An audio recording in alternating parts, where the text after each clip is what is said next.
Hello मेरे प्यारे बच्चों, वेलकम बैक। आज जो टॉपिक यहाँ पर हम सीखने जा रहे हैं इस पर्टिकुलर लेक्चर में, उसका नाम है सूडो फोर्स।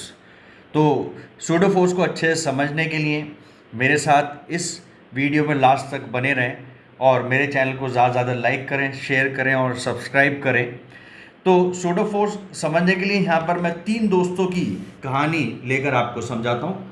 कहानी दरअसल ये है, यहाँ पर एक कोई भी मैं एक ब्लॉक एज्यूम कर रहा हूँ 10 किलो का, जो ग्राउंड पर रेस्ट पर रखा हुआ है। ये कैसे रखा हुआ है? रेस्ट पर रखा हुआ है।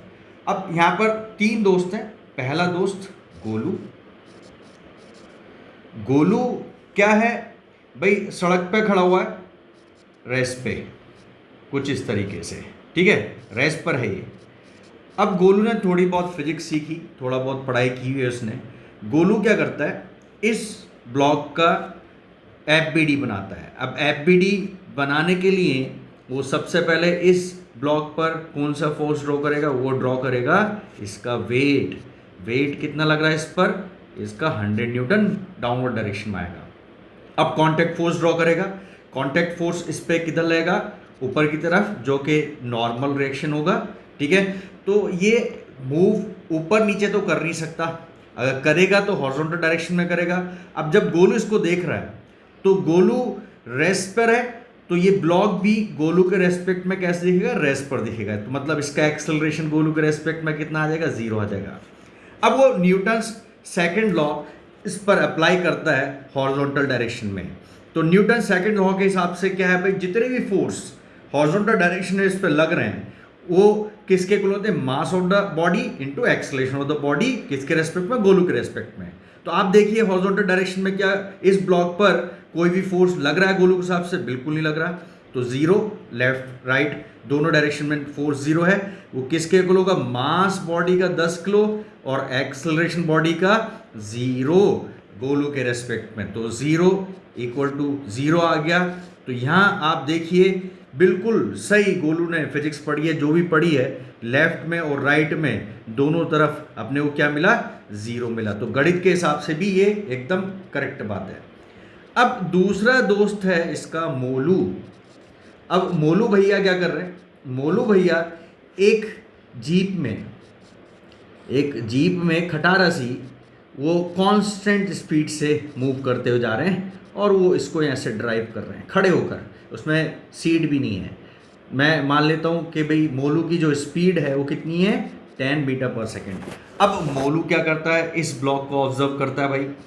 तो मोलू अगर राइट साइड में जा रहा है इस तरफ, ठीक है ना, तो ब्लॉक मोलू को किस तरफ मूव करता हुआ दिखेगा? वो पीछे की तरफ मूव करता हुआ दिखेगा। कितनी स्पीड से? 10 मीटर पर सेकेंड की स्पीड से।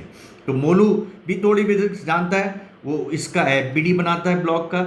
जब इस ब्लॉक का वो एफबीडी बनाएगा, इस पर एक वर्टिकल डाउनवर्ड डायरेक्शन में वेट लगता हुआ दिखेगा और एक कांटेक्ट फोर्स, जो कि नॉर्मल रिएक्शन इस पर्टिकुलर केस में, वो ऊपर की तरफ लगता हुआ दिखेगा ना। अब जब मोलू इसको ऑब्जर्व कर रहा है, लेफ्ट साइड में ब्लॉक उसके हिसाब से पीछे की तरफ जा रहा है और कांस्टेंट स्पीड से जा रहा है, ठीक है। तो ऑब्वियस सी बात है, जब स्पीड कांस्टेंट है, जब मोलू की स्पीड कांस्टेंट है, तो इस ब्लॉक की स्पीड भी कांस्टेंट होगी। तो मतलब इसका एक्सेलरेशन कितना होगा? 0 होगा। तो मोलू भी न्यूटन सेकंड लॉ इसमें अप्लाई करता है हॉरिजॉन्टल डायरेक्शन में। हॉरिजॉन्टल डायरेक्शन में क्या कोई भी नेट फोर्स आ रहा है इस ब्लॉक पर? नहीं आ रहा है। तो 0 नेट फोर्स हो गया। अब वो किसके इक्वल होगा? Mass of the body 10 kilo और एक्सेलरेशन ऑफ द ब्लॉक मोलू के रेस्पेक्ट में, जो कि 0 है। तो 0 इक्वल टू 0। मोलू भाई साहब भी बिल्कुल सही फिजिक्स जानते हैं, जो उन्होंने पढ़ी है। तो यहाँ ये भी करेक्ट है, लेफ्ट साइड राइट साइड दोनों यहाँ पर एकदम सही है। अब तीसरा दोस्त है इनका, कौन? गोलू। गोलू थोड़ा हवाबाज, सॉरी गोलू तो मैं ले चुका हूँ। मोटू थोड़ा हवाबाज दोस्त है इनका। अब वो चल रहा है भाई साहब बड़ी सी लंबी चौड़ी गाड़ी में, मान लो लैम्बोर्गिनी उरूज में चल रहा है भाई वो, ठीक है। अब ऑब्वियस सी बात है उसके पास स्पोर्ट्स कार है, रेस्ट पर खड़ा हुआ है वो, बट अपनी गाड़ी में वो एक्सेलरेट कर रहा है, करे जा रहा है भाई, ठीक है। तो मान लेते हैं जब वो एक्सेलरेट कर रहा है, उसका इनिशियल एक्सेलरेशन कुछ 10 मीटर पर सेकेंड स्क्वायर है, ठीक है। तो अब क्या करेगा? मोटू उस ब्लॉक को ऑब्जर्व कर रहा है 10 किलो वाले को, ठीक है। तो 10 किलो वाले ब्लॉक को जब मोटू ऑब्जर्व करेगा, उस पर भाई क्या क्या फोर्स लगते हुए देखेंगे। एक तो उसका वेट लगता हुआ दिखेगा जो कि 100 न्यूटन वर्टिकली डाउनवर्ड डायरेक्शन में, दूसरा फोर्स ऊपर की तरफ लगेगा नॉर्मल डायरेक्शन, और मोटू के रेस्पेक्ट में इस ब्लॉक का एक्सेलरेशन पीछे की तरफ होगा। कितना होगा वो होगा 10, ठीक है। अरे होगा ना बच्चे, क्योंकि अगर मोटू राइट साइड में एक्सेलेट कर रहा है तो ये ब्लॉक उसके रिस्पेक्ट में पीछे की तरफ एक्सेलेट करेगा। अब मोटू ने भी थोड़ी बहुत फिजिक्स पढ़ी हुई है, तो मोटू इसके ऊपर न्यूटन सेकंड लॉ अप्लाई करता है हॉरिजॉन्टल डायरेक्शन में। हॉरिजॉन्टल डायरेक्शन में मोटू के हिसाब से इस पर कोई भी फोर्स नहीं आया, तो नेट फोर्स हॉरिजॉन्टल डायरेक्शन में 0। वो किसके इक्वल होगा? Mass of the block into acceleration block का मोटू के हिसाब से 2 के 10 आया हमारा। अब इधर देखिए भाई साहब, 0 इक्वल्स टू आ गया 100। पॉसिबल है क्या गणित के हिसाब से? बिल्कुल भी पॉसिबल नहीं है। मतलब मोटू साहब ने कुछ ना कुछ गड़बड़ की है, ठीक है। अब वो थोड़े हवाबाज तो हैं, बट क्या है भाई, उनके पास एक दोस्त है, उसका नाम है डी.एल. एम्बर्ट। उन्होंने फ़ोन किया डी.एल. एम्बर्ट साहब को कि भैया मैं यहाँ पर एक ब्लॉक पर न्यूटन सेकंड लॉ अप्लाई कर रहा हूँ यार, लग ही नहीं रहा। तो डी.एल. एम्बर्ट ने बोला टेंशन मत ले भाई, कुछ नहीं करना तुझे, मैं बताता हूँ, वैसे वैसे सॉल्व कर देख।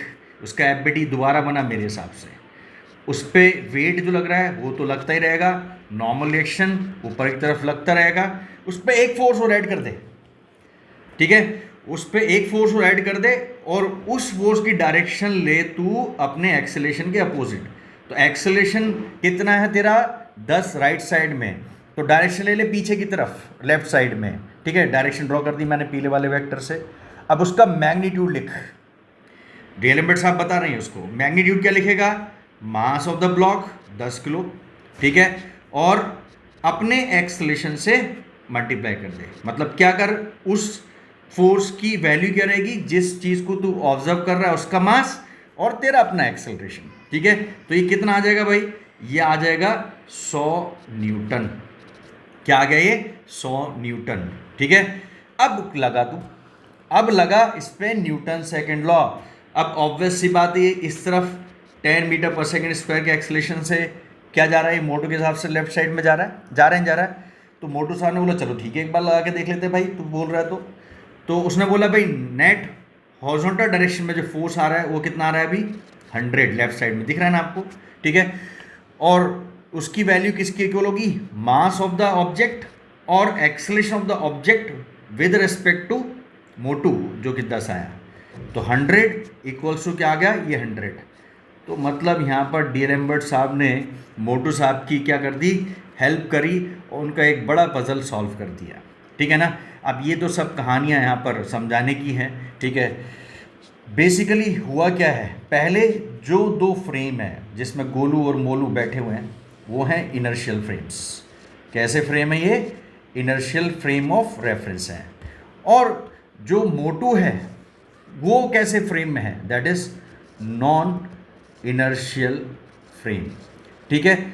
तो हमें एक चीज़ पढ़ के आते हैं कि भाई न्यूटन्स लॉज कहाँ एप्लीकेबल होते हैं? वो एप्लीकेबल होते हैं इनर्शियल फ्रेम में। तो वहाँ तो बिल्कुल बिना सोचे समझे अपन लगा सकते हैं। बट अगर नॉन इनर्शियल फ्रेम आ गया, मतलब नॉन इनर्शियल फ्रेम कौन से होते हैं? जो एक्सेलरेटिंग फ्रेम होते हैं, ठीक है। और इनर्शियल फ्रेम कौन से होते हैं? नॉन एक्सेलरेटिंग फ्रेम्स होते हैं, ठीक है ना। तो अगर एक्सेलरेटिंग फ्रेम में मैं क्या लगाऊं भाई? न्यूटन सेकंड लॉ अप्लाई करूं तो मुझे एक एक्स्ट्रा फोर्स उस पर्टिकुलर ऑब्जेक्ट पे लगाना होता है जिसको मैं देख रहा हूँ, और उस फोर्स का नाम होता है सूडो फोर्स। सूडो फोर्स मतलब क्या है? नकली फोर्स, ठीक है, नॉन रियल फोर्स, ठीक है। अब उस सूडो फोर्स की पी सूडो जो वैल्यू होती है वो क्या होती है भाई? Minus times mass of the body जिसको हम देख रहे हैं into acceleration of frame. Acceleration of frame और नेगेटिव साइन डायरेक्शन बताता है। डायरेक्शन क्या होगी? Opposite to acceleration of frame, ठीक है ना। तो बहुत सिंपल सा कॉन्सेप्ट है और मज़ेदार कॉन्सेप्ट है, ठीक है। बहुत सारे क्वेश्चंस अगर हम सूडो फोर्स से सॉल्व करें तो काफ़ी आसान हो जाते हैं। तो कोई ज़रूरी भी नहीं होता कि हम सारे क्वेश्चंस जो हैं वो सूडो फोर्स से सॉल्व करें। हम इनर्शियल फ्रेम पे भी बैठ के क्वेश्चन सॉल्व कर सकते हैं, ठीक है, तो मेरे ख्याल से आपको ये अच्छे से समझा होगा कि सूडो फोर्स कब लगता है और कैसे लगता है। ध्यान रखें वो तब लगता है जब हम ऑब्जेक्ट को नॉन इनर्शियल फ्रेम से ऑब्जर्व करते हैं। नॉन इनर्शियल फ्रेम कौन से होते हैं? एक्सेलरेटिंग फ्रेम्स होते हैं। उस सूडो फोर्स की वैल्यू होती है मास ऑफ द बॉडी जिसको हम देख रहे हैं, और फ्रेम का एक्सेलरेशन मतलब हमारा एक्सेलरेशन, मतलब अगर मैं देख रहा हूँ और एक्सेलेट कर रहा हूँ तो मेरा एक्सेलरेशन और डायरेक्शन मेरे एक्सेलरेशन के अपोजिट। समझे मेरे प्यारे बच्चों? चलिए, थैंक यू वेरी मच।